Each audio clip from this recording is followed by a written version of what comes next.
Hey, how's it going, everyone? So today I want to go over a presentation I did at a past mastermind, and it really left an imprint on the crowd. And it really, a lot of people said it changed the way they think about productivity in general, and it helped them become a lot more efficient. So today, that's what I'm going to dive into is how to 10x increase your productivity. The no BS way to 10x your input to output ratio. Does that sound good, guys? Good. Let's go.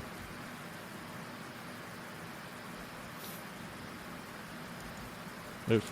Okay, so who am I? I am still, even at the time of the presentation, I'm still a 17-year-old senior at Memorial High School. I built 2 companies from the ground up and has generated just shy of $150,000 in profits for Q3 and Q4 of 2022. From cold calling hedge funds in the school locker rooms to now having the honor to speak at the Astro Fleeting Mastermind, which was the mastermind that I spoke at. So now I actually was cold calling hedge funds in the school locker rooms. It was probably last year, and I had to make phone calls. And the only time I really had to do it was either I called to go restroom breaks, or if I, during lunch, went to the locker rooms and sat there with my food and started cold calling hedge funds. And there would be like people next to me showering, and it'd be all smelly. And I had my food there. And you know, it had to be done. I got a bunch done during that time while my friends were out and eating out. So that was super important, that I had to get it done. And also, like, delaying the gratification, like, yes, you know, going out and eating is important and with your friends, whatever. But at that time of my life, and still am, I feel like I needed to be at that level of commitment, and obsession with a game, to be able to win. So as you can see, this is way back then. So this was last year. Numbers are completely different now. But this is probably right before everything in my life changed. So this is the mastermind. This day was February. No, this is not February. This was August. No, this is not August. This was October something. I don't remember what date in October, but it was something mid-October, and it was for my first presentation ever. And this is the numbers back then. Not bad for a 17-year-old in high school. And mind you, I was still in high school, so like I had to call in, or like I had to get a form signed by like the ASU school saying that I was there for like some sort of college tour or something, which I wasn't. So this is what I was doing. I was speaking at a mastermind. But nonetheless, this is the numbers. So just know I'm not bullshitting. This was back then. So numbers are completely different now. So when your back is to the wall, you just make shit work. So before I kind of get into the meat and potatoes of what productivity is, I want you to understand kind of where I came from. And this is, I guess this is kind of the thing that resonated with me the most was my back was always to the wall. Like sophomore year of high school, I made the commitment to not go to college. I was like, I am not going to college. Like, I'm just not doing that. And now looking back, I still firmly believe, like now I have, you know, different opinions about college. But I feel as though, like, if you're an entrepreneur, don't go to school don't go to college for entrepreneurship. It's just the stupidest thing you can do. Like, you cannot major in business. Like, it does not make sense.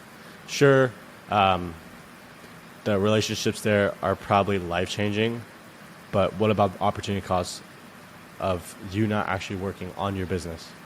So, like, the content, you don't go to college for the content of, like, the education, because the education's just not good at all. What really is valuable is, like, the only thing I see valuable in college is the relationships and probably the social life. Like, the relationships you make with your business majors, your business friends. You know, it's 4 a.m. and you're getting super drunk with them, and you're having a great, awesome time together. that's a lot different from just shaking their hand at a seminar or at like a little meetup or something.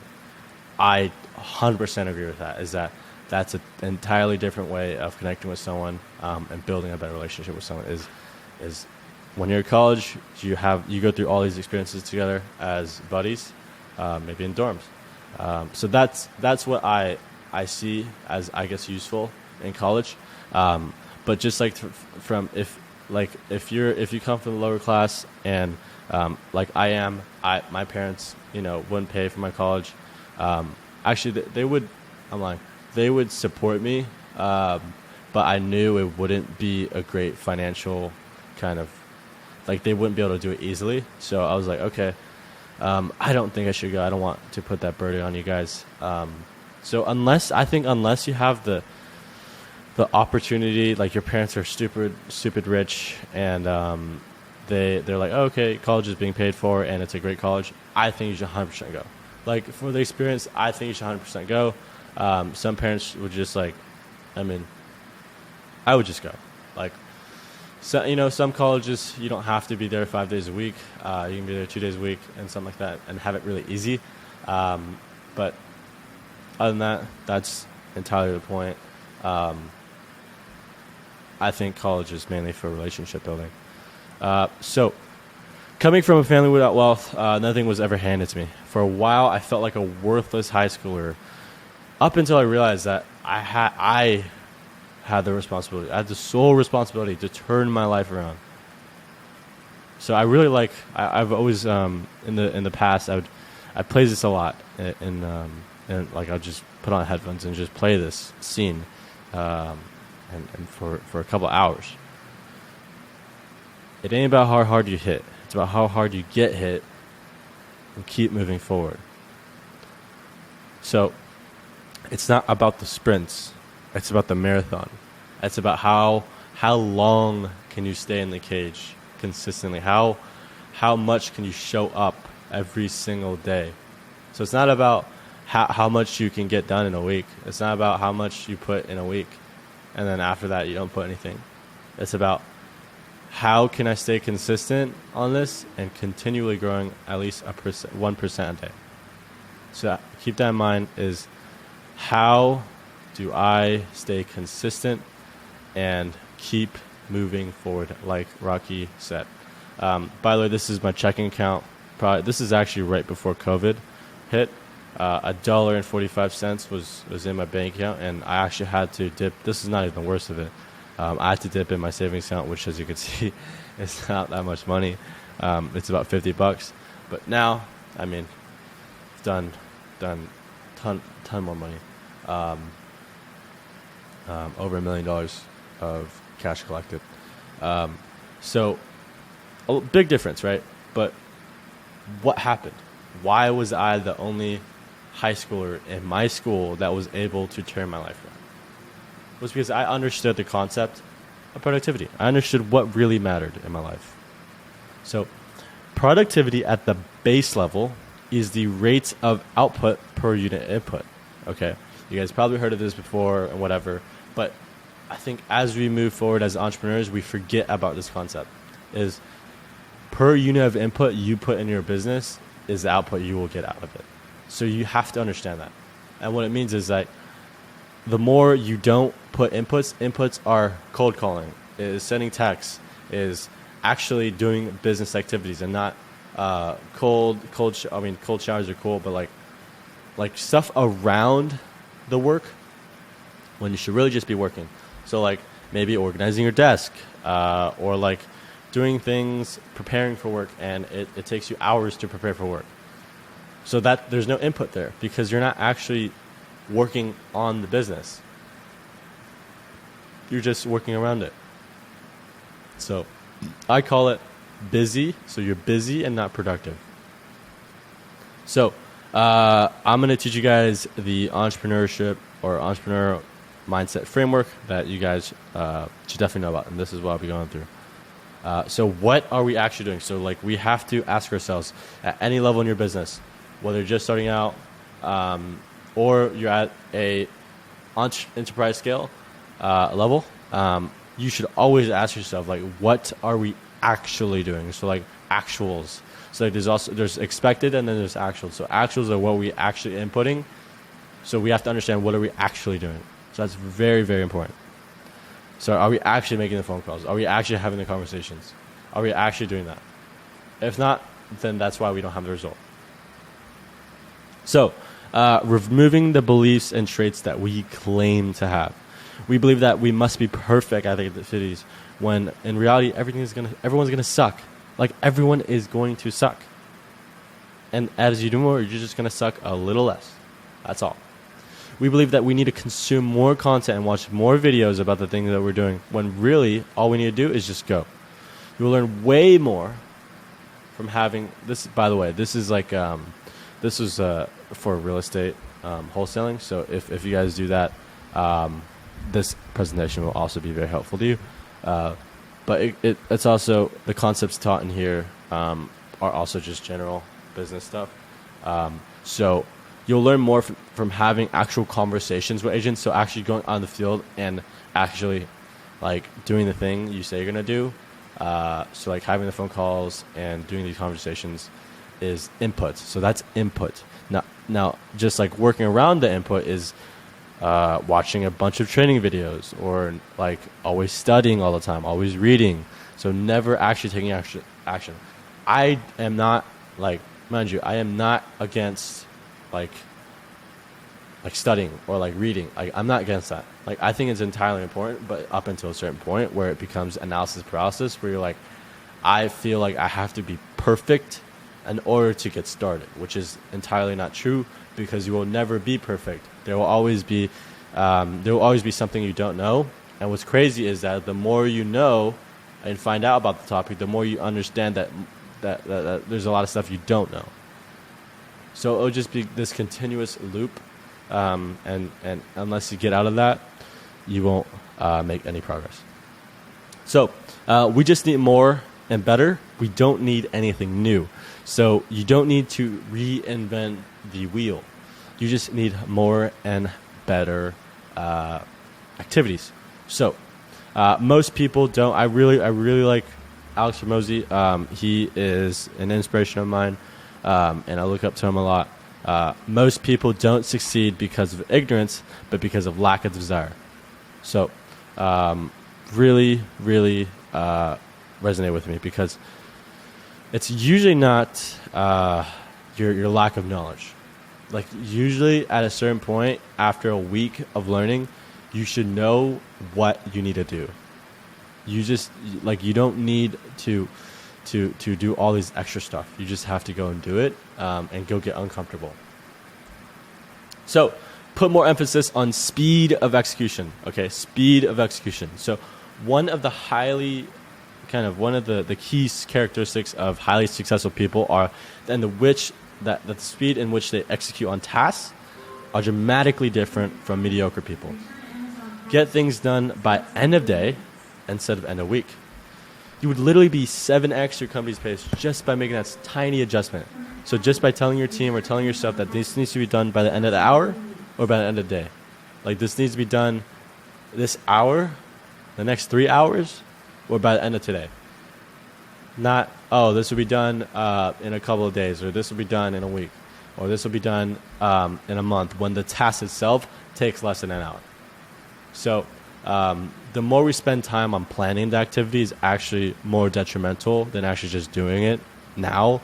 So if you have the idea, so like one thing I've learned, I forget who the person that told me this, but if the task takes less than 2 minutes, just do it.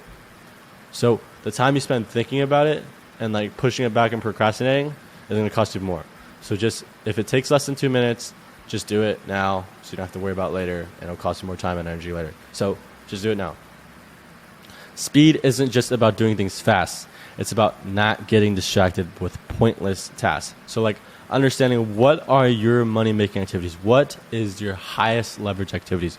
So based off your skill set, what do you think is your highest leverage activity? Now, as some of you may be watching that are newer or something like that, you may not have a huge skill set, and that is okay. So right now, you need to spend all of your time learning a skill so you can use that in the marketplace, and you become more valuable in the marketplace. So, and as you become more valuable, you understand that there's a lot of pointless stuff you do, and that you need to delegate. So, I know this is, I don't want this to turn into like a little mindset kind of presentation, but I'm just going to put this in here because I freaking love Rocky. It all comes down to your obsession to win. All the things I talk about don't matter. They don't matter if you only do it for a week or two. This process takes time. It takes time. Okay? Diamonds only form under pressure. They don't form in a week or two. It takes time. If you cannot stick with a schedule forever, then don't even do it for a day. Don't even do it. Don't even think about it. Forget about it. If you can't do it forever, just don't do it. Don't even do it. So I did this little kind of like post rampage in this community, Facebook community I was in. And this one really hit people. So everyone has 24 hours. So they say, don't have time to work. That's a lie. Everyone has 24 hours in a day. Jamil has 24 hours. Pace has 24 hours. My point is, everyone has 24 hours in their day. But why are people still broke with the same amount of hours? It's because it's two things: time allocation and prioritization. Stop going on the weekends. Stop saying yes to everything. You have to go through seasons as an entrepreneur. You're either growing as a person or your business is growing. You have time. If you really wanted it badly enough, you will make it work no matter the circumstance. When people have their backs against the wall and they have to do something to make work, they make it work. Why? Because all their wants, all the phone calls, unnecessary meetings and the phone calls, unnecessary hangouts, just go out the window. The only focus is to make it work. Make your circle tighter and tighter. Tell them respectfully, your goals are not the same as theirs anymore. Happy Monday. Let's go crush it this week. So, this was probably the most liked post in the group that I had.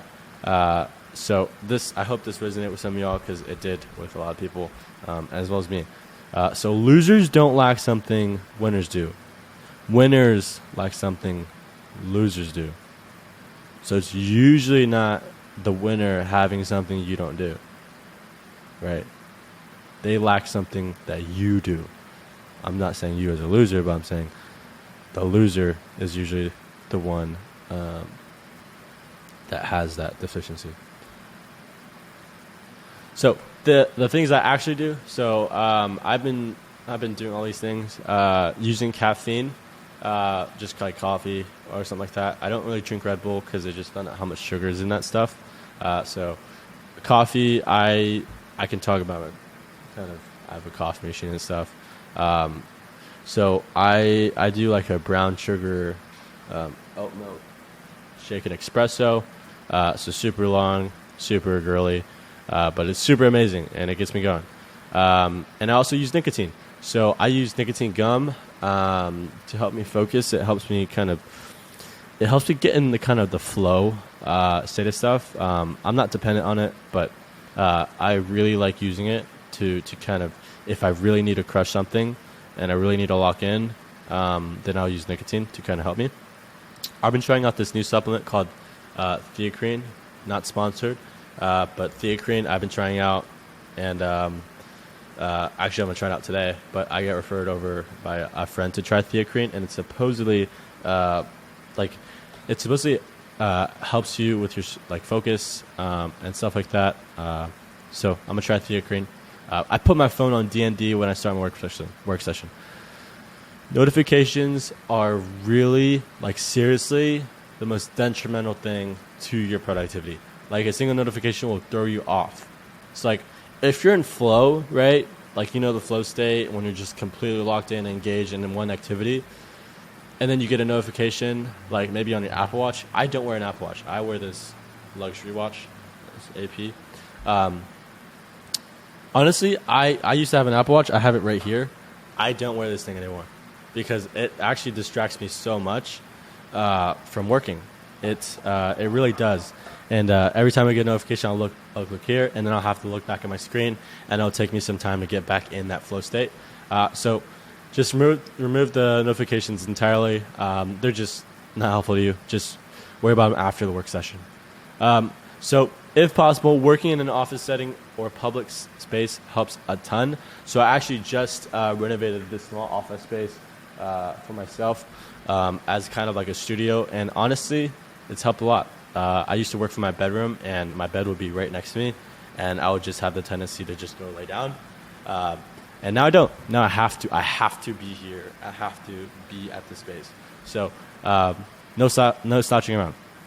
So sometimes, not all the time, I will do the Pomodoro technique. It's very useful if used correctly. I'm trying to kind of like experiment with it and seeing if it really helps me. But I think it kind of keeps you on track and stuff, and gets you just more aware of what you're doing. Don't slouch in work. So always just be upright. Just don't be laying around and working. It's never good to be that, like do that. There's a study out there that if you lay down, I don't know what the percentage is, but you're going to be less productive. Like if you're laying down and working, or even laying down in general, you're just going to be more tired. So sit up and go. Don't work with music. I'm not too strict on this, to be honest. I think like I'll use music for certain activities, like the brainless stuff, the stuff where it's kind of tedious.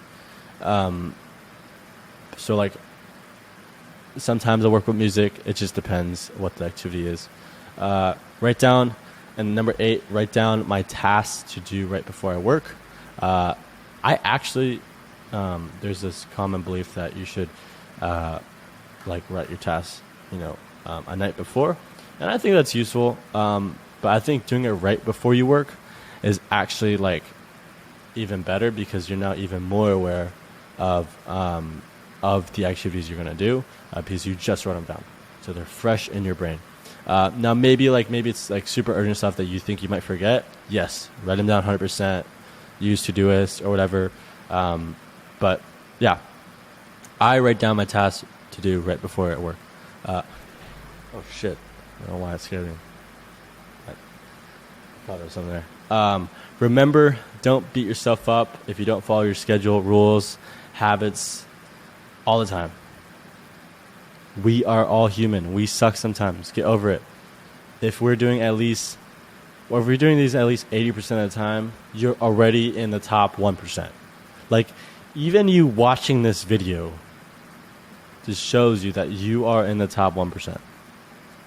Remember, 80-20 ratio. So at least 80% of the time you are doing these things, then that is okay.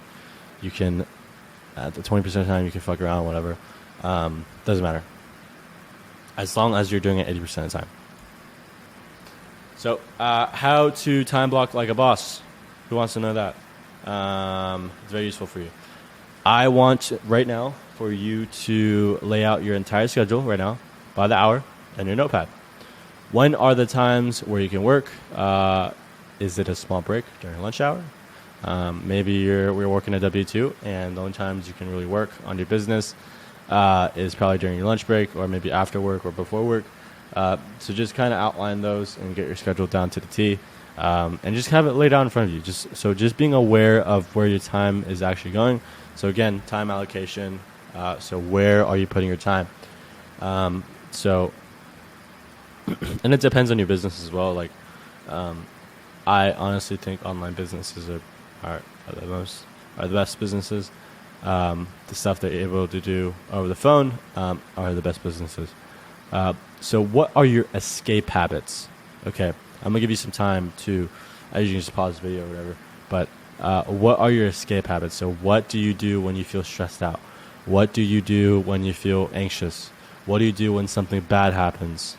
So what is the habit you go to?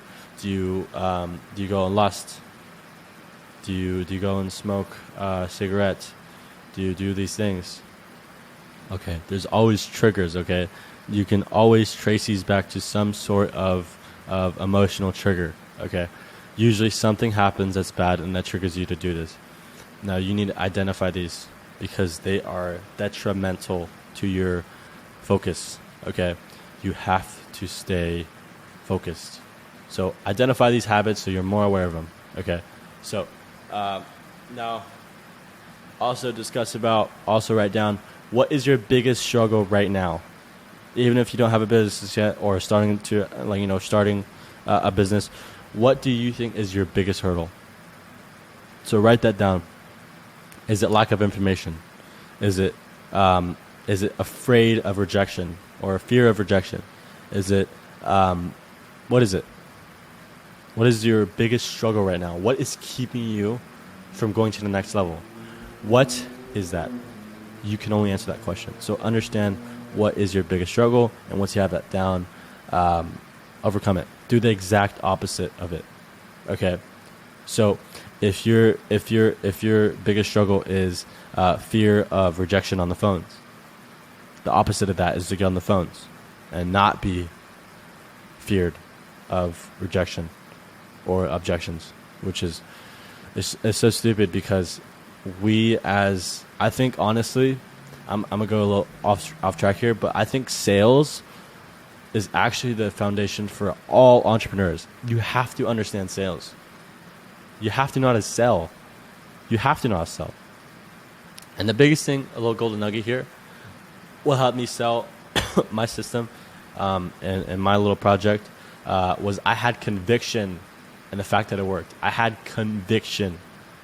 Like, that one, sometimes you get approached by these crazy people and they're like, they have these tinfoil hats and they believe in aliens or whatever. But they're like super passionate. They're super passionate about what they believe in. And sometimes, even though if you don't believe it before, they come in the conversation, they're like, oh my gosh, there's aliens that are coming, and like, and they like bring all these things, and then for some reason it starts clicking but it like on the surface level it makes zero sense. It makes zero sense.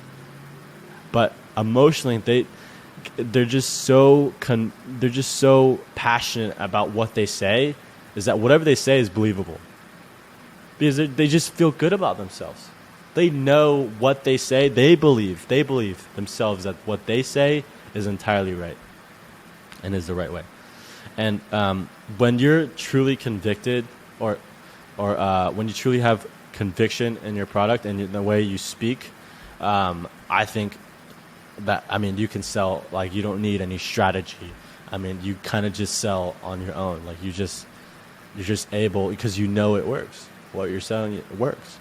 So you kind of like, dude, like, this is a no-brainer. And then, like, if you object, you're crazy. So it's like that. It's like, dude, this shit works. Where are you in your business? Do you feel like you can outsource or automate? So where do you think you could outsource stuff or automate? Or maybe you're not at that point in your business where you need to start delegating and automating. But just think about this. If you do have a team, a small team or a big team, where do you think in your business that is tedious? Or maybe something on your plate that you can outsource, or like for a PA or something, a personal assistant. So think about those, because I want your time to be put into better places where you are most valuable in. So the first 90 minutes of your workday is actually the most productive. So like, that's pretty self-explanatory. So in the first 90 minutes, make sure there's zero distractions. These are your precious hours, because as humans, our productivity drops after 90 minutes. And you can brag about your 14-hour workdays or your 12-hour workdays. But again, what are we actually getting done?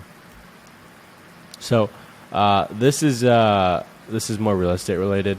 So I'm not going to go too farther, but I'm just going to finish this presentation.